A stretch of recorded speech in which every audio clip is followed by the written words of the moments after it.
이번 시간에는 우리 모듈 연결을 위한 인터페이스 기능 식별에 대해서 같이 한번 살펴보도록 하겠습니다. 자, 모듈 연계요. 모듈 연계라는 건 말 그대로 모듈들 간에 데이터를 이제 교환하기 위해서 관계를 설정하는 걸 보고 우리가 모듈 연계라고 합니다. 그래서 우리 모듈에 보게 되면 이제 내부 모듈이라는 게 있고 외부 모듈이 있죠. 얘네들끼리 혹은 내부 모듈들 간에 데이터를 교환하기 위해서 그 관계를 설정하는 거, 그걸 보고 우리가 모듈 연계라고 그렇게 불러요. 그때 이제 모듈 연계하는 방법을 보게 되면 지금처럼 이렇게 세 가지가 있습니다. EAI라는 게 있고요. 그 다음에 ESB라는 게 있고 웹 서비스가 있고 이렇게 이제 세 가지가 있어요. 자, 요 EAI에서 A가 어플리케이션이에요. 어플리케이션. 해서 EAI라는 거는 얘는 이제 앱, 어플리케이션을 기반으로 해서 상호 연동 가능하게 만들어주는 거고요. 그 다음에 ESB의 S가 서비스예요. 서비스. 해서 얘는 이제 서비스를 중심으로 통합을 진행하는 걸 보고 ESB라고 합니다. 해서 프로그램, 애플리케이션을 기반으로 하냐, 서비스를 기반으로 하냐, 거기에 따라서 크게 나눠 보게 되면 이렇게 두 가지가 있어요. 자, 그러면 이 세 가지 방식 좀 자세히 살펴보자고요. 자, 우리 첫 번째 거 EAI요. 얘는 뭘 기반으로 한다? 우리 애플리케이션을 기반으로 하더라. 해서 기업 내에 각종 이제 애플리케이션이 됐든 플랫폼 간에 정보를 이제 전달하거나 연계하거나 통합하는데 상호 연동 가능하게 해주는 그런 솔루션을 보고 우리가 EAI라고 그렇게 이제 불러요. 지금 여기 보게 되면 이제 플랫폼이라는 게 나오는데 얘는 이제 플랫폼 그러면 이제 우리 기차역 생각하면 되죠. 기차 플랫폼이라고 하잖아요. 그럼 그 기차역에서 제공해 주는 게 뭐예요? 기차역도 있을 거고 기차 레일도 있을 거예요. 그리고 왔다 갔다 하는 기차도 있겠죠. 그걸 이제 사람들이 와서 이용을 하는 거죠. 그 기차를 타고 뭐 부산에 가겠다, 대구에 가겠다, 뭐 광주에 가겠다 해서 플랫폼을 사람들이 이용해서 이제 기차를 타고 왔다 갔다 하는 거죠. 만약에 이런 플랫폼, 기차역이 없다고 생각해 보세요. 그럼 우리가 탈 수가 없잖아요. 또 우리가 지금 쓰고 있는 컴퓨터도 하나의 플랫폼 OS라는 그 운영 체제의 플랫폼에 맞게 이제 컴퓨터 시스템이 이제 움직이는 거죠. 우리가 지금 이제 컴퓨터를 켜게 되면 이제 윈도우가 떠요. 윈도우도 하나 플랫폼이에요.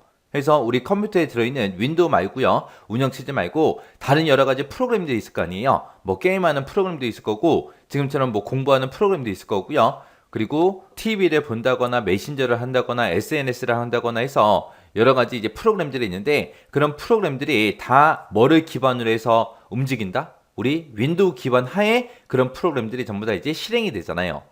그래서 그 윈도우도 하나의 플랫폼이에요. 여기서 이제 EAI의 구축 유형에 보게 되면 포인트 투 포인트 방식이 있고요. 허브 스포크라는 방식이 있고 그리고 메시지 버스라는 그 방식이 있고 그 다음에 하이브리드 방식이 있고 그렇게 총 4가지가 있습니다. 그 중에 첫 번째 거예요. 포인트 투 포인트는 말 그대로 1대1로 이제 애플리케이션을 연결하는 그런 방식을 보고 얘기해요. 얘가 이제 가장 기본적인 그런 애플리케이션 통합 방식이고요.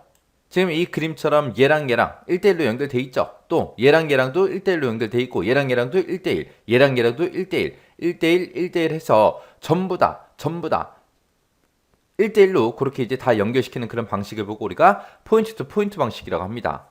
얘는 이제 변경이 됐든 재사용이 됐든 그런 게 조금 어렵겠죠.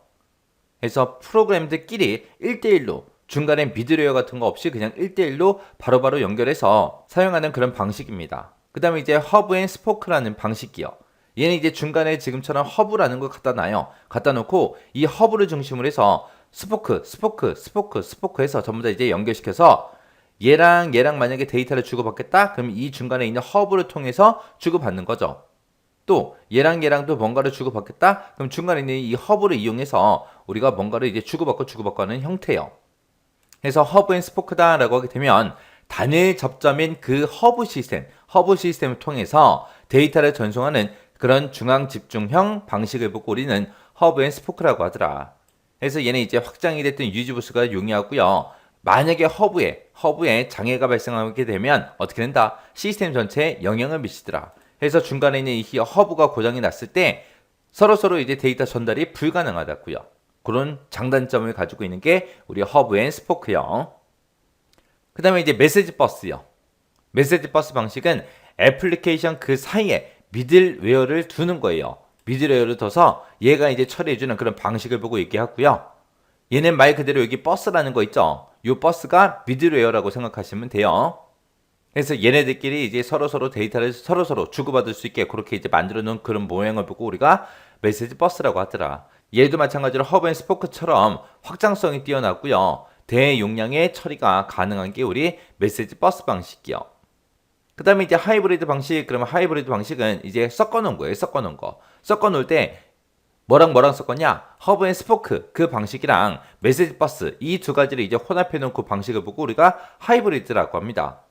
해서 이쪽에 있는 거, 이쪽에 있는 거 얘네들을 이제 각각 구성을 할 때는 허브 앤 스포크 방식으로 하고요. 그리고 이 그룹이랑 서로 연결할 때는 이제 우리 메시지 버스 방식을 이용하는 거예요. 그래서 그룹 내에서는 허브 앤 스포크 방식을 이용하고 그룹하고 그룹 간에는 뭘로 연결한다? 우리 메시지 버스 방식을 사용하더라. 그때 이제 필요한 경우에 한 가지 방식으로 EAI 구현도 가능해요. 이 방식을 이용해서 우리 데이터 병목 현상을 최소화할 수 있는 게 우리 하이브리드 방식이요. 그래서 이렇게 네 가지 유형을 봤을 때 가장 좋은 게 우리 하이브리드죠. 하이브리드. 그래서 얘도 이제 표 형태로 생겼기 때문에 이런 그림이 됐든 아니면 기능 같은 것들을 적어 놓고 이게 어떤 유형에 관한 설명이냐 써라. 그런 식으로 이제 문제가 나올 수 있겠죠. 그래서 각 유형별로 특징 정확하게 여러분들이 기억하고 계셔야 돼요. 그 다음에 이제 ESB요. ESB라는 거는 애플리케이션 그 간에 연계가 됐든 데이터 변환이 됐든 웹 서비스가 됐든 이런 것들을 표준 기반의 인터페이스를 제공해주는 그런 솔루션을 보고 ESB라고 하는 거고요. 애플리케이션을 통합하는 그 측면에서는 EAI랑 유사해요. 유사하지만 얘는 이제 애플리케이션보다는 서비스를 중심으로 해서 통합하는 거를 이제 지향합니다. 해서 이 이름에 서비스라는 말이 들어갔다라고 했어요. 그래서 얘는 특정 서비스에 국한되지 않고 범용적으로 그렇게 사용하기 위해서 애플리케이션과의 결합도라는 거 있죠? 그 결합도를 약하게 유지합니다. 그래서 이 방식은 이제 관리가 됐든 보안이 됐든 그런 게 쉽고요. 높은 수준의 품질 지원이 가능합니다. 이게 이제 ESB요. 그래서 EAI랑 ESB랑 정확하게 여러분들이 구분할 수 있어야 돼요. 자, 이런 특징들 정확하게 알고 계셔야 됩니다. 그 다음에 이제 웹 서비스요. 웹 서비스라는 거는 네트워크 정보를 표준화된 서비스 형태로 만들어서 이제 공유하는 그런 기술을 보고 우리가 웹 서비스라고 합니다. 얘는 서비스장 아키텍처 그 개념을 실현하는 대표적인 방법으로 사용되는 거예요. 이 웹 서비스의 구성에 보게 되면 SOAP라는 게 있고요. UDDI라는 게 있고 WSDL이라는 게 이렇게 이제 세 가지가 있어요. 요 SOAP라는 거는 HTTP가 됐든 HTTPS가 됐든 SMTP가 됐든 이런 것들을 활용해서 우리의 XML 기반의 메시지를 네트워크 상에서 교환하는 그 프로토콜을 보고 우리가 SOAP라고 하는 거고요. 그 다음에 세 번째 있는 WSDL이요. 얘는 이제 웹 서비스 명이 됐든 서비스 제공 위치가 됐든 프로토콜 이런 웹 서비스에 대한 상세한 정보를 XML 형식으로 구현하는 거. 그걸 보고 우리가 WSDL이라고 하는 거고 그 다음에 UDDI라는 거는 WSDL을 등록해서 서비스와 서비스 제공자를 검색하고 접근하는 데 사용되는 게 우리 UDDI요. 해서 웹 서비스 구성에는 이렇게 세 가지가 있어요. 이 세 가지 각각이 뭐가 뭔지는 구분할 수 있게 잘 보고 지나가셔야 됩니다. 그 다음에 이제 모듈 간의 연계 기능 식별이요. 얘는 이제 연계 기능이요. 연계 기능 식별하는 거. 얘는 이제 모듈과 연계된 그 기능 있죠. 그 기능을 시나리오 형태로 구체화해서 식별하는 걸 보고 얘기하는 거고요. 식별된 연계 기능은 인터페이스 기능을 식별하는데 이제 사용이 됩니다. 그 다음에 이제 모듈 간의 인터페이스 기능 식별이요. 얘는 이제 식별된 그 모듈 간의 관련 기능을 검토를 해요. 관련 기능을 검토해서 인터페이스 동작에 필요한 기능을 식별하는 걸 보고 얘기합니다. 그래서 모듈 간에 동작하는 그 기능을 통해서 우리가 인터페이스 기능을 식별하더라. 그 다음에 해당 업무에 대한 그 시나리오를 통해서 내부 모듈과 관련된 그 인터페이스 기능을 식별하더라. 그리고 식별된 그 인터페이스 기능 중에서 실제적으로 필요한 그 인터페이스 기능을 최종적으로 선별하더라. 그리고 식별된 그 인터페이스 기능은 우리가 인터페이스 기능 구현을 정의하는 데 사용이 되더라. 자, 이렇게 해서 이제 모듈 연계에 대해서 살펴봤어요. 모듈 연계 방법이 있었죠. EAI, 그리고 ESB, 웹 서비스. 그 세 가지 정확하게 여러분들 기억하셔야 되고요. 그리고 EAI 같은 경우에는 구축되는 유형도 네 가지 있었어요. 포인트 투 포인트가 있었고, 허브 앤 스포크라는 게 있었고, 메시지 버스가 있었고, 하이브리드가 있었어요. 그것들 각각 구분할 수 있게 정확하게 살펴보고 지나가시기 바랍니다.